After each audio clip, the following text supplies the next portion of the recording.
Encore bienvenue à tout le monde à l'Église biblique baptiste. Je m'appelle David Smith, nous sommes à Gatineau, Québec. Il fait beau dehors.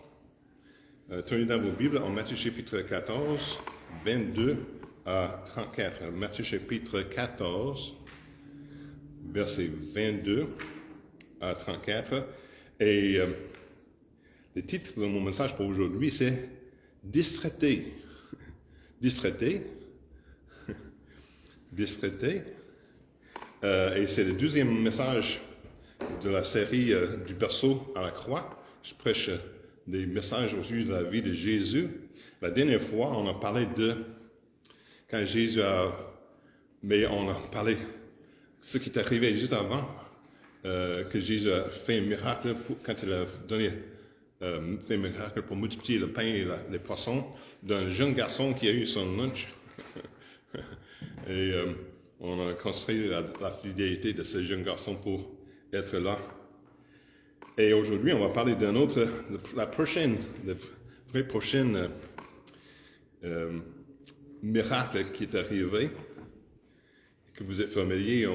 J'espère que je peux mettre des applications sur cette partie de cette histoire que peuvent nous encourager.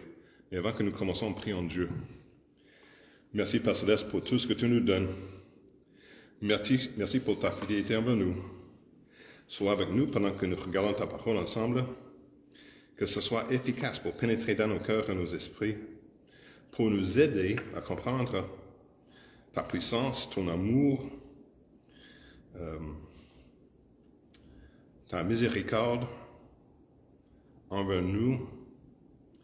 Et s'il y a quelqu'un qui écoute à ce message, qui n'est pas 100% certain d'être sauvé, qu'il puisse mettre confiance en Jésus comme le sauveur personnel, dès aujourd'hui, pour avoir l'assurance d'aller au ciel, pour les chrétiens, que tu puisses utiliser ce message pour vérifier la fidélité de Dieu, la puissance de Dieu, et notre part de la foi, et pour concentrer en toi.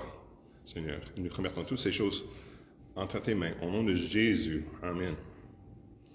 Amen. Distraité.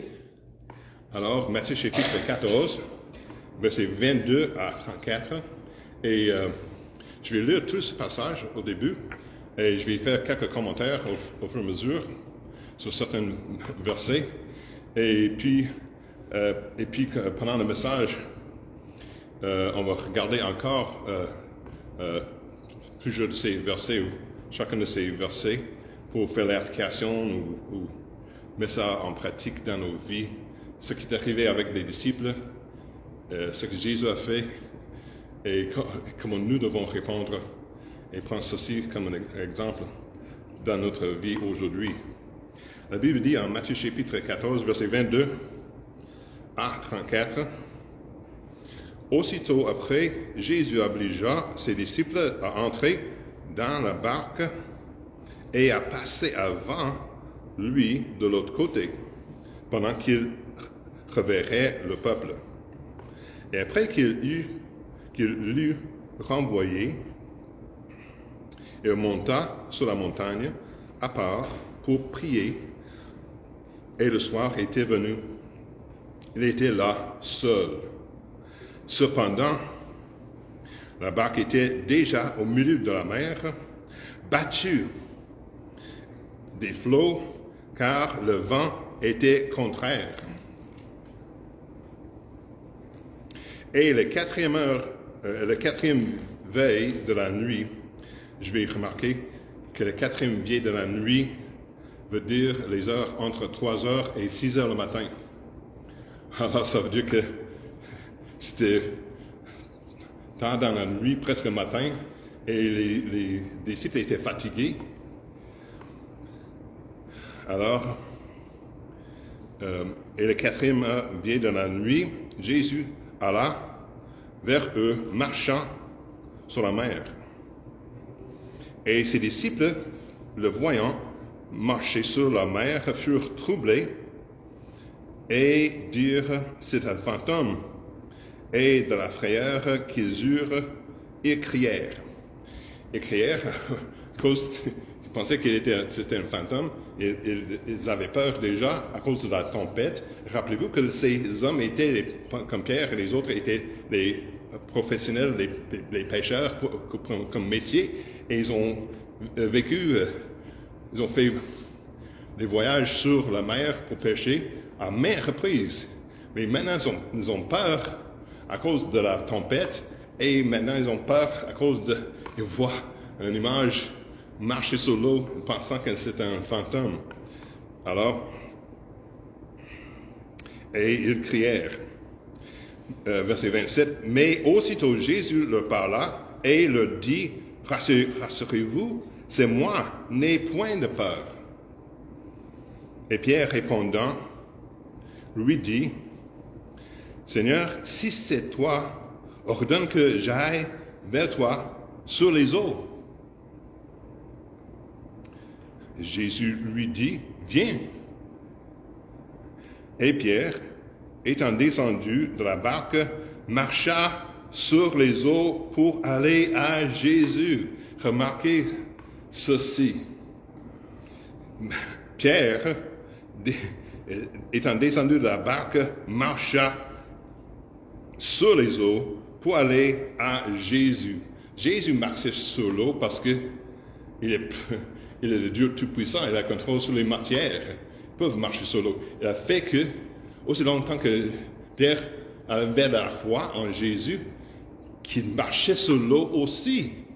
C'est incroyable. Alors, même Moïse, même Abraham, même Joseph, même pas n'importe quel caractère dans la Bible, Paul, personne autre que Jésus et maintenant Pierre ont marché sur l'eau pour l'instant.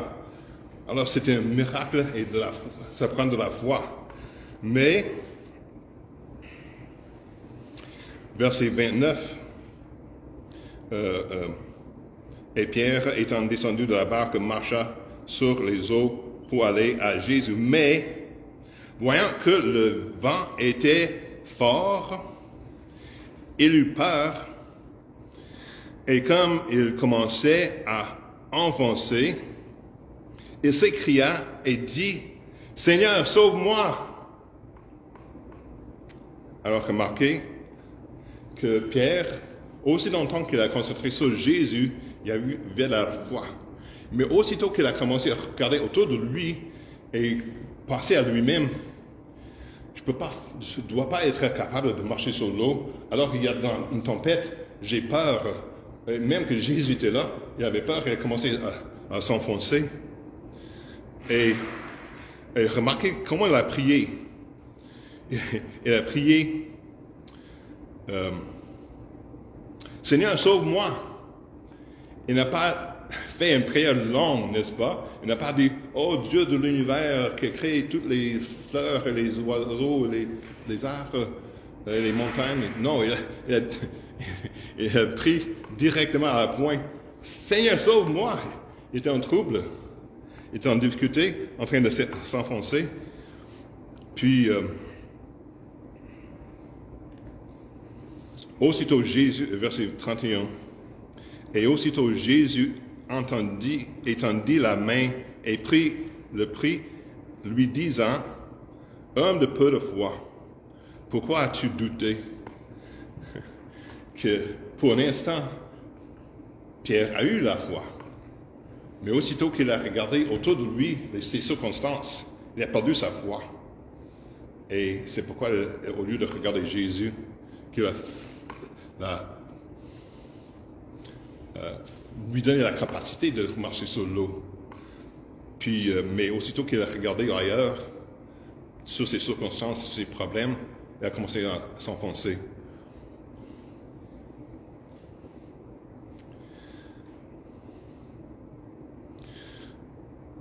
Verset 32. Et quand ils furent entrés dans la barque, le vent cessa. Alors, ceux qui étaient dans la barque vinrent et l'adorèrent, et en disant, tu es véritablement le Fils de Dieu. Et ayant passé le lac, ils vaincre dans le pays de Génézareth. Alors, distrait par le moment ou par le timing. Alors, voici le mot-clé pour cette première partie. Immédiatement. Il arrive parfois des choses que nous n'avons pas prévues dans notre vie, pour lesquelles nous n'avons pas pu nous attendre. Les disciples devaient avancer de l'autre côté. Dans le verset 23, verset 22, il dit, et aussitôt après, Jésus obligea ses disciples à entrer dans la barque et à passer avant lui de l'autre côté, pendant qu'il reverrait le peuple, et après qu'il l'eut renvoyé, il monta sur la montagne et à part pour prier, et le soir étant venu, il était là seul. Alors, les disciples devaient avancer à l'autre côté, ou de l'autre côté. Alors, nous devons avancer aussi dans nos vies chrétiennes, dans nos vies personnelles, dans nos études, dans la façon que nous grandissons dans la foi, au lieu de rester le même ou être rétrograde, s'éloigner du Seigneur. Nous devons tous avancer dans notre marche quotidienne avec le Seigneur. Laissez-vous l'inentendu vous dérailler? Laissez-vous les choses imprévues vous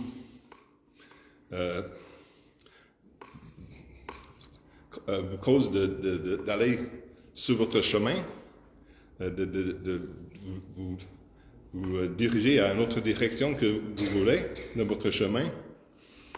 Alors, distrait par les circonstances. D'abord, distrait par le moment, distrait par les circonstances. Le mot-clé, c'est mais. Dans verset 24, cependant, la barque était déjà au milieu de la mer et battue des flots, car le vent était contraire. Les disciples venaient d'être témoins d'un grand miracle de Jésus, quand Jésus a multiplié les pains, n'est-ce pas? Mais tout d'un coup, ils se retrouvent pris dans une tempête.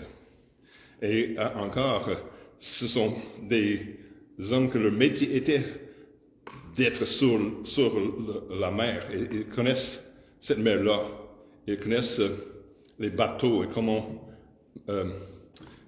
diriger les bateaux. Alors, par exemple, nous ne sommes pas aussi capables que ces pêcheurs-là, mais comme Joshua et moi, nous faisons du camping à canoë, qu'ils ont acheté nos propres canoës. Et au début, nous avons eu un peu de la difficulté. Et je peux rappeler la première fois que nous sommes allés à lac La Pêche, et nous avons exploré le lac, ne sachant pas qu'il y a une certaine portion où le vent affectait les vagues et la direction et tout. Et nous sommes allés au nord et autour d'un coin. Et quand nous sommes revenus, le vent est dans notre visage et les vagues étaient fortes.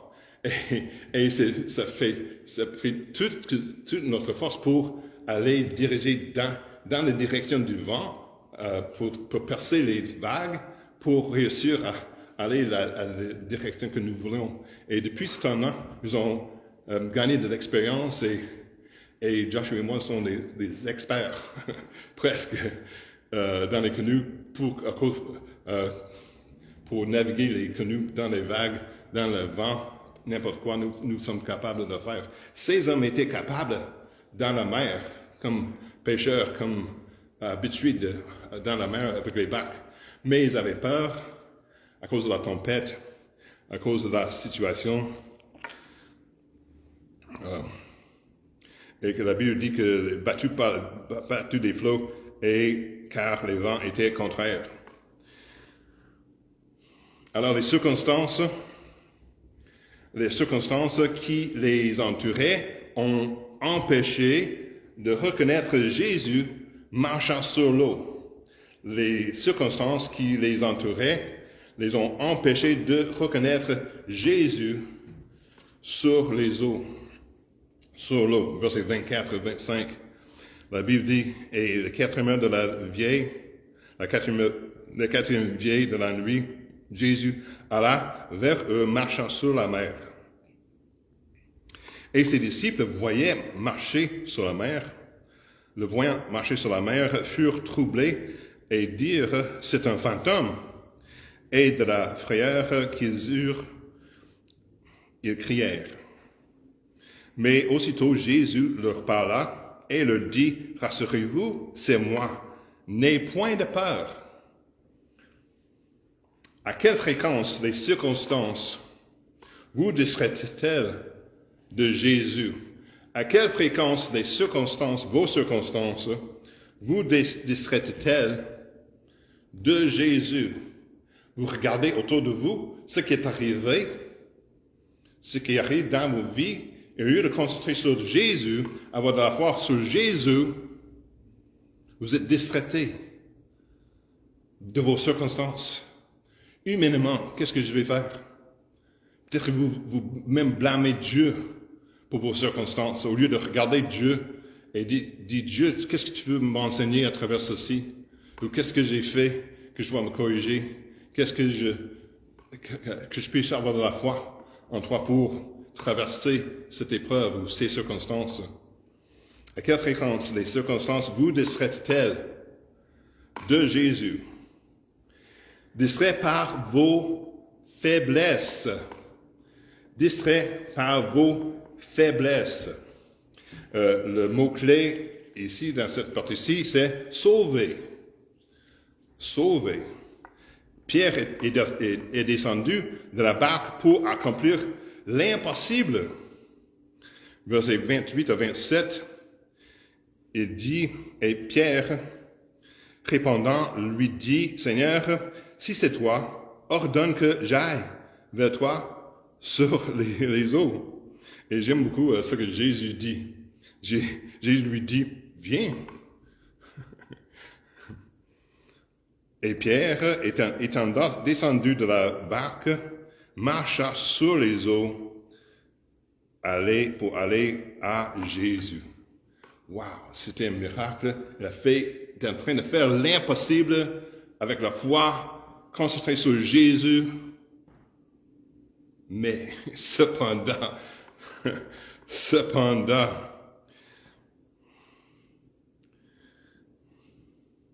mais voyant que le vent était fort et il eut peur, et comme il commençait à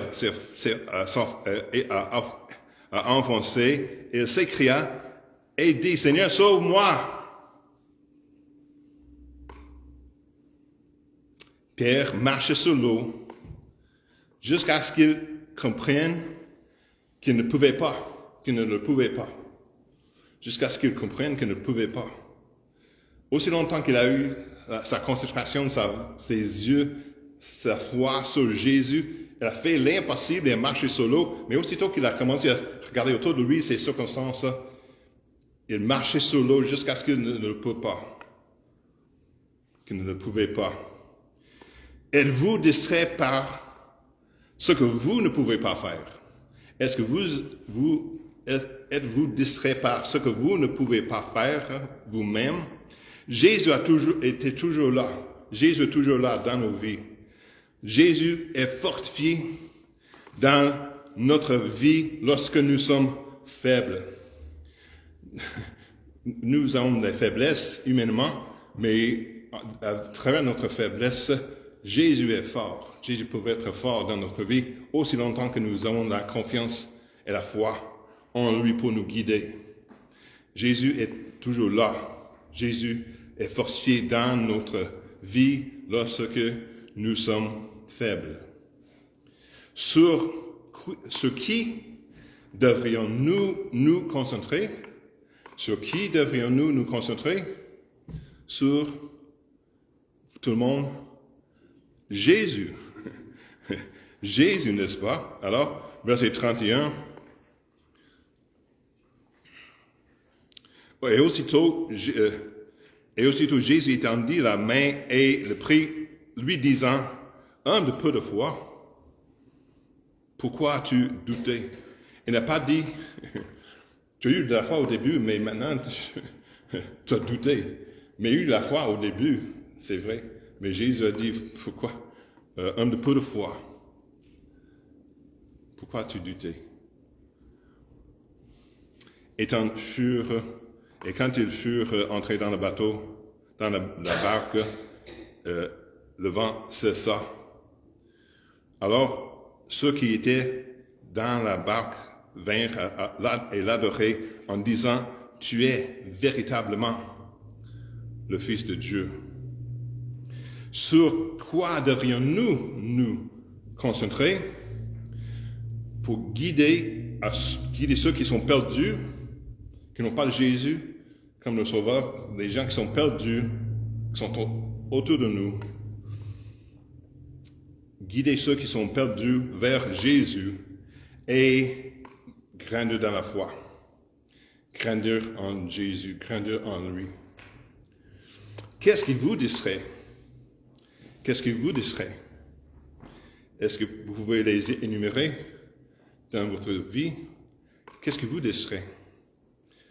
Tournez-vous simplement vers Jésus et il, comme Pierre a dit, Seigneur, sauve-moi.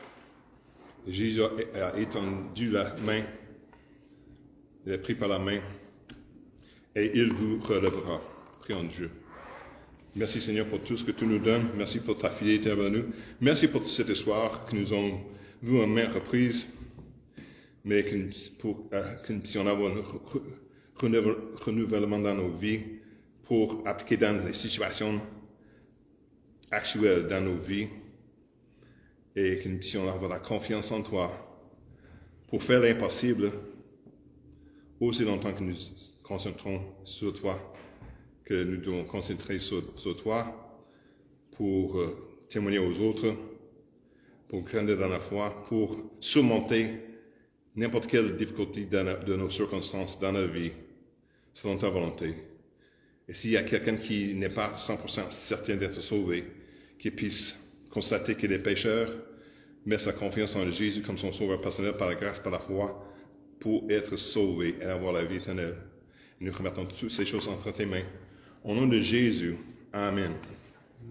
Amen. Que le Seigneur vous bénisse. Alors, comme toujours, si vous avez des questions au sujet du salut ou de la Bible, n'hésitez pas à nous contacter à notre site web églisebibliquebaptiste.com et ça m'a fait plaisir de vous répondre, David Smith, pasteur. Alors que le Seigneur vous bénisse. À la prochaine.